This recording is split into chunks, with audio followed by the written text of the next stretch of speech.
ایک اعتراض یہ بھی اٹھایا جاتا ہے شبہ، کچھ لوگ اس طرح کی باتیں کرتے ہیں کہ جو ہے وہ حدیث میں آیا ہے کہ عورتیں جو ہے جہنم میں کثرت سے جائیں گی، تو اکثر لوگ جو ہے، آپ نے کہا کہ لوگ باتیں کرتے ہیں، مراد یعنی کہ یہ کہ وہ کسی اور کانٹیکسٹ میں اس کو بیان کر رہے ہوتے ہیں، حدیث میں کیسے ہے؟ صحیح بخاری اور صحیح مسلم کی حدیث ہے، اللہ کے رسول صلی اللہ علیہ وسلم نے فرمایا کہ میں نے جہنم میں جھانکا تو دیکھا تو اس میں اکثر جو تعداد تھی وہ خواتین کی تھی۔ اور صحیح مسلم کی حدیث میں بھی ہے، اللہ کے رسول صلی اللہ علیہ وسلم نے صحابہ کو جو ہے ایک دفعہ بیان کیا کہ جہنم میں عورتوں کی تعداد جو ہے وہ زیادہ ہوگی، تو صحابہ نے پوچھا کہ اللہ کے رسول صلی اللہ علیہ وسلم اس کی وجہ کیا ہے؟ تو اللہ کے رسول صلی اللہ علیہ وسلم نے فرمایا کہ یہ ناشکری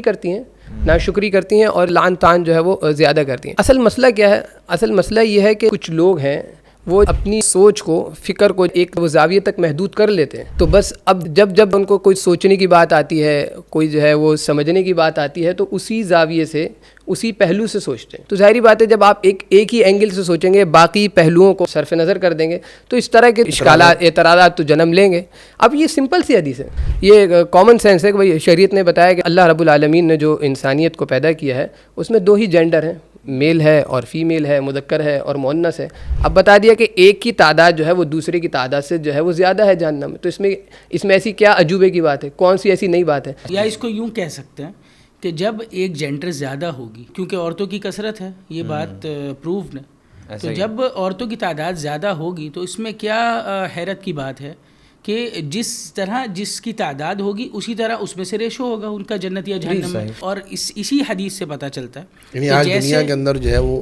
عورتوں کی تعداد زیادہ ہے، اور ہمیشہ عورتوں کی تعداد بالکل زیادہ ہی رہی ہے پیدائش کے اعتبار سے بھی، اور اسی وجہ سے جو شریعت کا جو حکم ہے اس پہ خیر اور اعتراض اٹھے گا خواتین کا کہ ایک مرد کی 4 شادیاں، تو لیکن اس کی بھی حکمت جو ہے وہ پیچھے یہی ہے کہ ظاہری بات ہے کہ عورتیں جو ہیں وہ ان کی تعداد مرد سے زیادہ ہوتی ہے، اور پھر اس کا یہ مطلب نہیں ہے کہ اگر جہنم میں عورتوں کی تعداد زیادہ ہے تو جنت میں مردوں کی تعداد زیادہ ہے، یہ مطلب نہیں ہے، یعنی یہ کمپیریزن نہیں کیا نبی صلی اللہ علیہ وسلم نے کہ عورتیں جہنم میں زیادہ ہیں اور مرد جنت میں زیادہ ہیں، اس کا یہ مطلب نہیں ہے۔ مطلب یہ کہ جہنم میں بھی عورتیں زیادہ ہیں تو جنت میں بھی عورتیں زیادہ ہوں گی، جنت میں بھی عورتیں زیادہ ہوں گی، جیسا کہ نبی صلی اللہ علیہ وسلم کا یہ فرمان کئی حدیث سے ملتا ہے کہ ایک ہی جنتی کے پاس دو حوریں ہوں گی تو یا زیادہ ہوں گی، تو حور کون ہے؟ عورت ہے، تو جنت کے اندر بھی عورتیں زیادہ ہیں، جہنم کے اندر بھی عورتیں زیادہ ہیں۔ اب وہ نبی صلی اللہ علیہ وسلم نے اصل جو مقصد تھا بیان کرنے کا وہ کیا تھا کہ تم نافرمانی کرتی ہو، یعنی یہ جو تمہارا سبب ہے، اس سبب سے یعنی زیادہ تمہارا جہنم میں جانے کا جو سبب ہے وہ یہ ہے کہ تم شوہر کی نافرمانی کرتی ہو۔ اور آپ بتا بھی خواتین کو رہتے ہیں، آپ مخاطب بھی خواتین سے تھے، یعنی ایسا نہیں ہوا کہ تم لوگ جو ہے جہنم میں آ جاؤ گے